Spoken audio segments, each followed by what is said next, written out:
Mike, my question is to Professor Kurt Richardson. And I think Professor David Miller gave me a perfect opening to frame the question much better than I was originally doing so, because much of my reading of history and culture is not in an academic setting.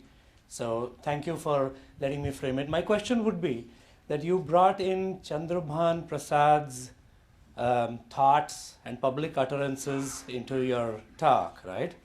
So my question would be, would you categorize him as someone who is explicitly disavowing the dharmic categories by talking about the English goddess and also about wearing pants?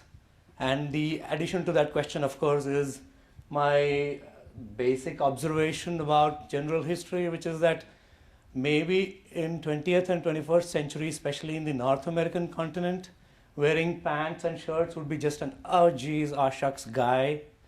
But where the tradition originated back in the Anglo-Saxon world, in England and other places, people were known by their modes of dress, and their accents definitely established a certain sense of hierarchy.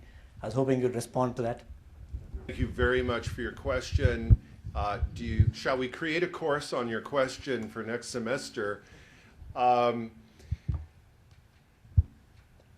Your last point is very important in terms of the question about hierarchy. And then just here, the vocabulary of Dharma. David's point is well taken. There is no religion. Frank and I sometimes say, Frank Clooney and I, are we prepared to talk about religions at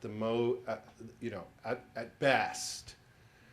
So there were traditions, and they're in flux.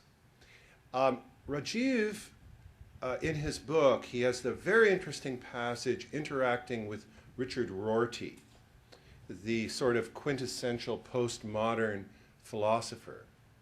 I don't know very many people in the academy actually that like the postmodern North American postmodernists. There are some real problems about whether they're ultimately very conservative people, and conservative politically. I'm going somewhere, but I wanted to pull together some threads to answer your question. But the positive, and Rajiv is, I think, justifiably kind of brokenhearted, pained when Rorty says, no, there's no need to study the Hindu canon or the Indian canon. There's no need to read anything. We're pragmatists. Okay, but there is a very special little, point in that response.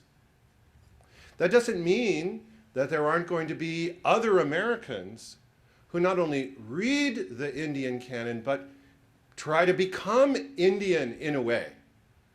Just because human interest, when it's really free, can just go. Now, there are a lot of vocabularies in the history of Western religion that have become obsolete. One of the things that I'm a little uncomfortable about in the Dharma history-centered division in Rajiv's book is there were very, very sophisticated physicalist cosmologies out there in the West. He knows that he can have a very, very big visioned conversation with a chaos theorist. He knows that. But that'll come in another book somewhere down the road. The reason why I talk about, let's say, a term, a key term, maybe in Christianity, in mainstream Christianity, one key word might be perfection. Whatever the human being has, we don't have perfection. And there might be an Indian philosopher who says, whatever we have in terms of human knowledge a dharma may exist, but I have no way of actually formulating a dharma anymore. Some other kind of vocabulary, some other kinds of systematic thinking will take place. Toward the end of my comments, in referring to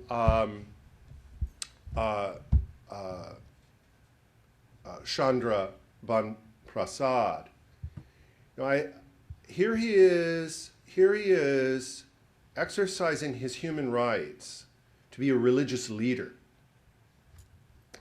And he's looking for every biography of great religious leaders had a mundane level where they're talking about pants or the kinds of shoes or whether or not that you can have lemon juice on the vegetables, So if he's talking about pants, maybe that's just part of the mundane discourse. But he also talking about it on another level, and that is how to egalitarianize us. Now, something we not only have a category of neo-traditionalism, we have categories today of ultra-orthodoxy. And almost all of our religions are creating ultra-orthodoxy, forms of orthodoxy that never existed. It's a new kind of reimagining. Jewish ultra-orthodoxy, et cetera, et cetera. But that's at one end of the spectrum. At another end of the spectrum is a whole bunch of very devout Dalit people in India, not really worshiping the English goddess from England, but their goddess of the English language, because he says, this is the best way to get Dalits to study English is if they're worshiping her. That's it. That's his answer. And what's the word what's a good word for this? It's pragmatism. It's Richard Rorty's word. And when you have a little bit of a pragmatic relationship to human language, and this is difficult if you have a scripture and you have a revelation, because nothing stabilizes language like a revelation in a scripture. But even still, you have interpretations of that scripture that you can't control. I don't know whether Prasad is respectable or not, but for many, many, many people, he is a religious genius. So, you may say, I'm never going to listen to anything he says. But, no, I'm not saying you are. But, there were people in our religious world where these divisions take place. But then you see this mystical experience happening with thousands of people who love his teaching. So what do? If we have a pragmatic relationship that isn't just critical and negative, but is constructive and reimagining, a pragmatic relationship to our own language, Richard Rorty may not be studying the texts of the goddess of English in India, and you may not be. But somebody is, and their lives are being transformed by it. And they're utilizing lots and lots of Indian religious and reimagining and reconfiguring lots and lots of Indian piety and symbology. So that's an extended answer. Sorry, it's too long. It has to be very brief, and you can't respond back, so we have to open up. Yes. I heard the long answer. The one-line response would be, why pick Chandrabhan versus so many other Dalit leaders who are really there out in front, maybe like the Chief Minister of Uttar Pradesh, Mayawati, who's been around for a while. So I was just wondering on the basis on which you pick someone and their ideas. First thing is Mayawati has built hundreds of temples of hers. I lived in Uttar Pradesh for 15 years. Okay. So my question is very simple. I like the idea of mutual respect, right? And in absence of that, this particular understanding, there are bigger problem on the earth, including terrorism. What is Afghanistan? Because we are not mutually respecting each other. We're trying to tolerate. But who are the forces which is stopping this, right? Dharmic people, non-Dharmic people are here. Who are the forces stopping this? My analysis starts with the problem of exclusivity claims. So I feel that traditions which have taken the position that for me to be valid and for me to be legitimate, I have to prove that you are not legitimate. So it's rather than saying, okay, I'm legitimate, but what you believe is what you believe, and I'm not really trying to convert you, and I'm not going to argue with you. It may be good for you. It's sort of like your genre of music or your favorite cuisine is fine for you, and I respect that, but mine is different. It's not that. It's like for me to be legitimate, there is a worldview which says that God gave certain edicts, certain covenants, certain instructions, and therefore, and these apply universally in such a way that what you are saying is actually not only false and wrong, but part of my instructions are to actually go after you and get rid of that, because you're creating, it's sort of like, to use computer technology, you're spreading a virus. And you're spreading a virus into this internet, and I have to zap you. That kind of a thing. So the exclusivity claim, I think, then lends itself to extremists who can appropriate it. Sometimes it can stay latent, it can stay in the private life. One can say publicly we can put up with each other, at least we can tolerate each other, if not respect each other, but privately I can practice my exclusivity. However, every now and then in history there emerges a movement that takes this exclusivity claim and makes it a mobilizing kind of argument. And I think that has a lot to do with religious conflict, is the exclusivity claim. So then I wanted to go deeper and understand what is the exclusivity claim based on. And I reached the conclusion in chapter 2 that the history centrism is irreconcilable with something which does not fall in line with that history centrism.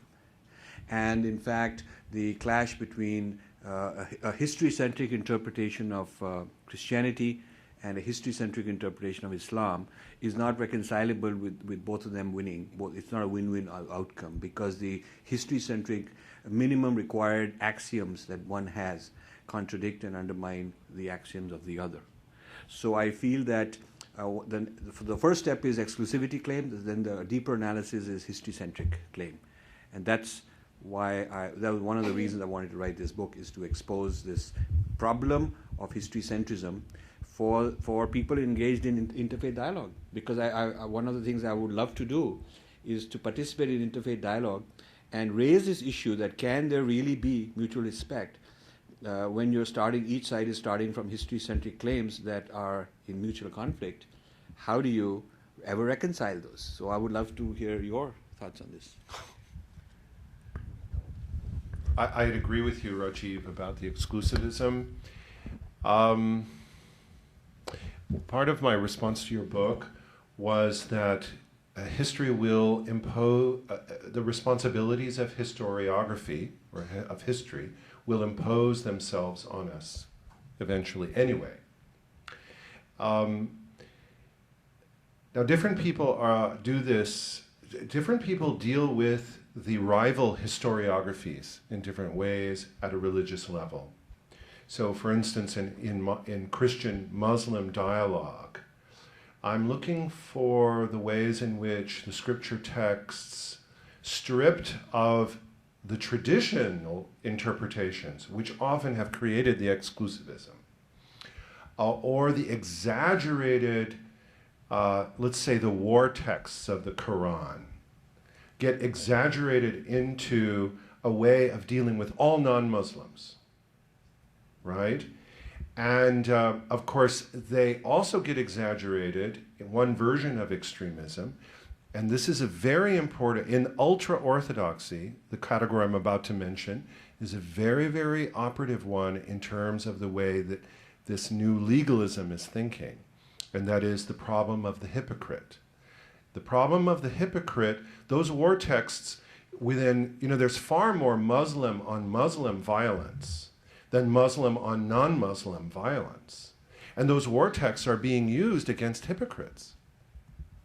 And the war texts in various religions, large religions that have been parts of politics, trying to deal with, and those texts I mentioned, the Buddhists are as operative as any. Where you read them and they are standard, classical, religious formulations on what is a good state and how to defend people's security and what is a good soldier and all of that, right? Those texts can get exaggerated into very localized conflict. So, on the other hand, there were texts that can be used which are very universal vis-a-vis the other. So, one of the styles has been to use Vedas or Upanishads, those passages that have a very big pluralistic vision, and to let them become a canon within the canon. So there are very sophisticated ways to be both historical and pluralistic. But they're fairly new. The practices that we're talking about here, this panel here was unthinkable 50 years ago. And we need to really celebrate the constructive progress that we are enjoying. Yeah, I'm going to ask this of all three of our speakers. And it's going to take it in a slightly different direction. There's another kind of Western universalism that really impresses me, and that's modern Western science.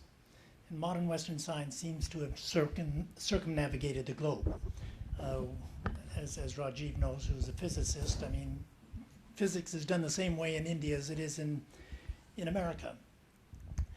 I'm interested in the study of religion that brings it into coherence with all of the other sciences that are known as modern Western science.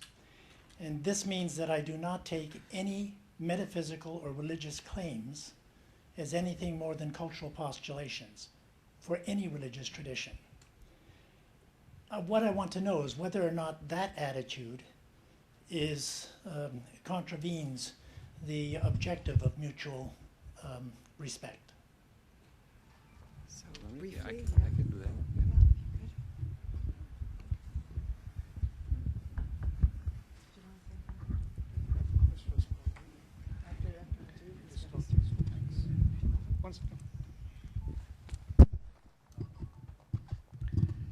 Well, thank you, Don. This is, I think, a very important question. Two parts to the question and two answers. First, what you called Western Universalism science presupposes that science as we know it is Western per se. A revised history of mathematics, which is now being developed by a lot of people, including Westerners, shows that substantial inputs to the development of calculus came from the Kerala School of Mathematics. Substantial enhancements to astronomy came from there. The Delhi iron pillar, which is made of steel and didn't rust for 1400 years, and the Ford Motor Company and US Atomic Energy, everybody trying to figure out how to make steel which won't rust for so long. One of the professors in India that did the research found that there is some kind of a nanotechnology which is not physics-based like current nanotechnology, but some kind of a chemical reaction which produces that kind of an effect, which keeps the coating from rusting. So there's a lot of non-Western science that is being discovered. So I wouldn't consider modern science to be solely Western. I think the West did assemble it, compile it, put it together. It had the benefit of going to all the civilizations, all the cultures. I mean, a lot of the botany, a lot of the agricultural products came from the Americas, like potatoes and tomatoes, and all were developed by the Americans, Native Americans. So I would say that the West had the benefit of being the repository of all this knowledge and putting it together. Okay, but the origins have to be respected also. Now, the real important question you raised is, if we apply the standard of scientific empiricism, which says that we can only accept as scientific truth that which we can replicate, that which an independent observer can validate. Then, first of all, then what happens to religious claims?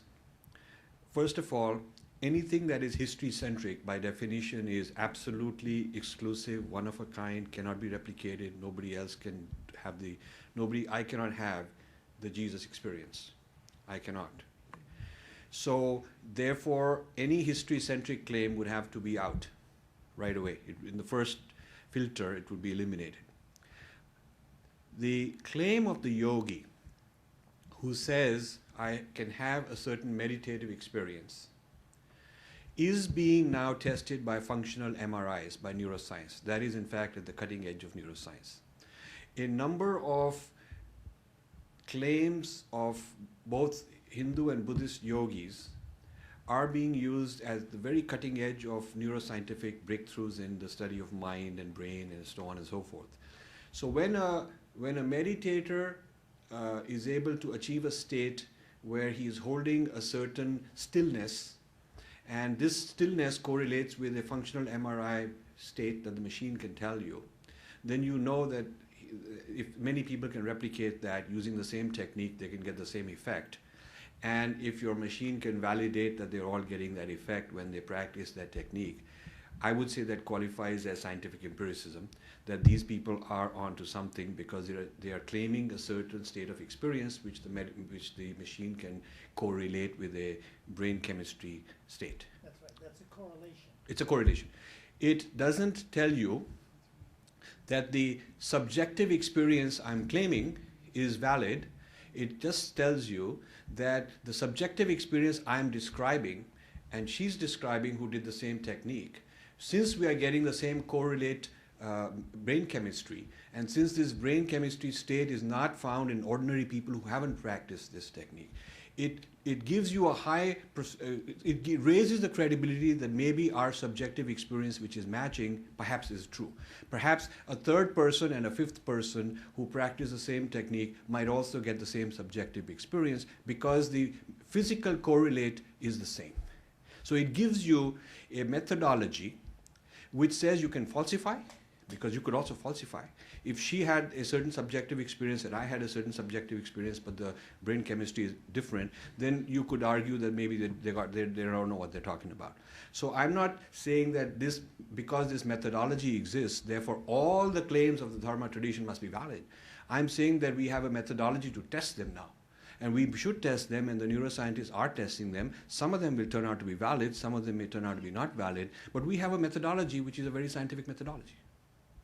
Only on the correlational level, it's still not on the theoretical level. Now, there are three people who want to ask questions, and we've got 10 minutes.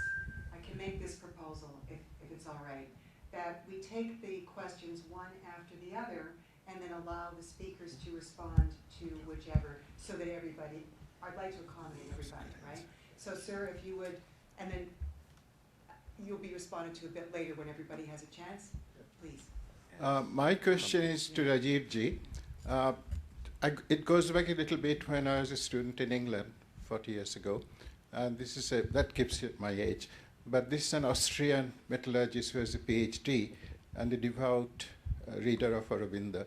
He said at that time, he was very impressed by one statement: Europe is spiritually bankrupt, India is materially bankrupt.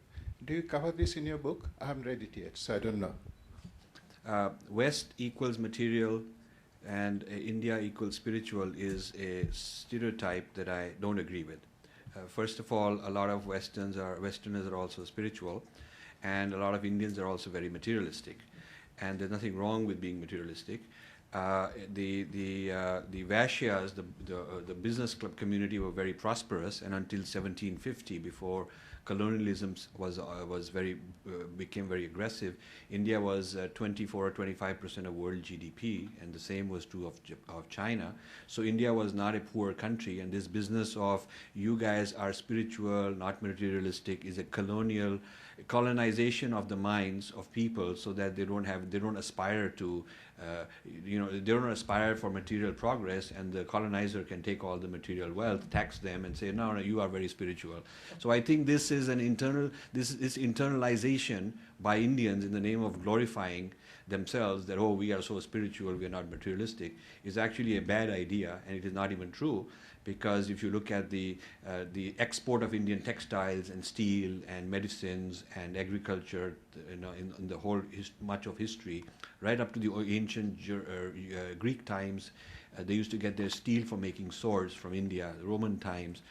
India was materially definitely conscious, so I don't think. And then you look at the philosophy, the Purusharthas of the different goals of life. Arth, which is material prosperity, is one of them. So I think this is not this is a self-defeating stereotype that Indians have internalized. Yeah, but he also said many other things. We can. Well, let's. I'm just answering the question. I'm not critiquing Aurobindo. I'm just saying that this spiritual equals India, material equals West is a stereotype I don't agree with. Whoever might have said it. My question is for Dr. Malhotra.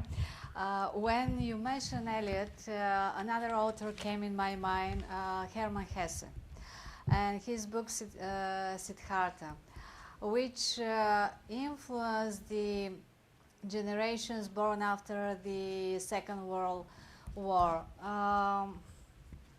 My question is, what would be your today's different perspective of this mid-century Western romantic view? The question was on the romantic view, the romantic period when there's been a romance, a oneness and a sense of romance, if I understand the question correctly. I have some books I'm writing now. I'm tracing several romantic periods that all ended without culminating in the fruition. There was a romance for India in the late 1700s. The romanticists in England, France, Voltaire's time, and Herder in Germany, they were all romanticists, but then that didn't continue. That romanticism was digested into European nationalism. It didn't last very long. There was a romantic period for India by the transcendentalists from Emerson time. There was a romanticist period in the 60s. Now in the 60s, the hippie movement and the New Age movement, all those guys are doing. They are the guys on Wall Street doing all these derivatives and making billions, and they become materialists, and they've gone the other way. So romance is a kind of a phase that the West has gone through. Romance for India, it has gone through several times. But if you look at the history of these romantic periods, they're not sustainable, and that's something I'm writing about. So, of the Western Universalism, there is a concept in the West of equality. All men are equal, which is basic for Western civilization. But as far as I know, such a concept never existed in the Hindu tradition. So how do we handle that? Equality is not found in the Hindu tradition. I'll argue otherwise, and you can decide whether you agree with it or not. The idea of souls being different, even in heaven, is different than the idea of Atman being one as God. The Aham Brahmasmi is very different from the relationship of soul and God in Christianity. So one could even argue that the equality is far deeper, because the equality of the ultimate self, rather than the self as manifested, is probably a deeper and more profound equality. And the equality in the Western sense, I would argue that the equality is more it's a pragmatic claim. It has never been achieved in practice in society. After all, we had slavery, we had genocide, and you could say that the tradition that claims to have had the equality is the one that has probably had more world conquests and more of the inequality behaviorism than anybody else has had. So I don't necessarily buy this argument that the West equals equality and Hinduism equals inequality. I would debate that. And just a couple of remarks David would like to make. Yeah, on that last question, I'd like to totally agree with Rajiv. When you look at Hindu philosophy, way back in time, Tattvamasi, Chandogya chapter 6, was written possibly around 800 BCE. What was going on in Greece at that time? Homer, right? So this is a tradition that goes way back in time, that the essence of the individual is the essence of the cosmos. And that creates, I think, an equality of peoples, which Gandhi himself used.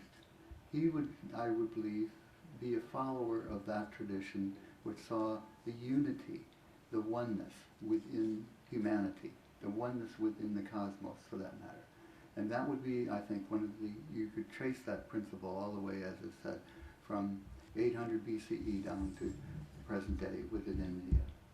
And to me, it's a very marvelous principle, because it also implies, if we put the Buddhist concept in there, of compassion, wisdom and compassion. The wisdom knowing that we are interrelated, that we are one, the compassion to help others learn that. So the potential there, both philosophically and socially, I think is important to look at. Thank you very much. Now I'd like to call on Don Weed to you make it brief. Promise.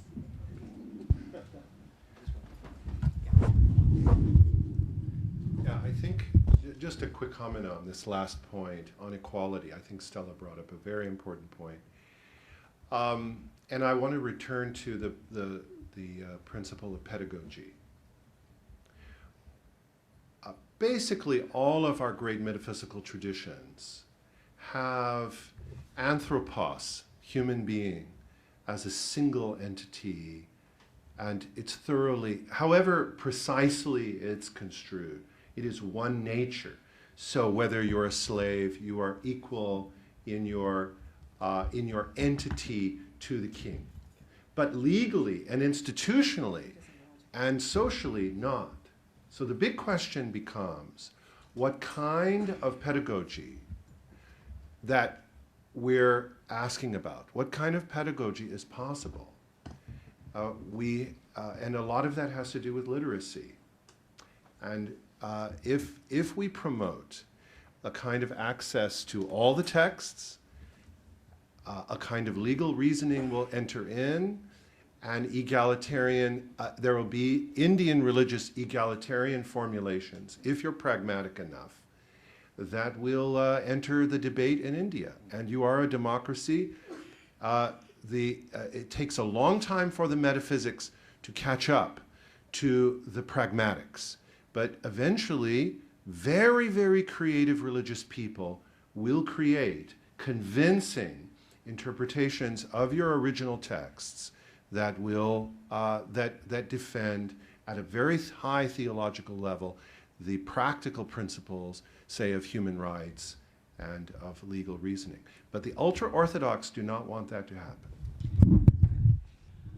It's really interesting. We could go on for a long time. I'm going to I'll let Rajiv say a very brief word, and then Don, you'll come up and close the proceedings. Thank you.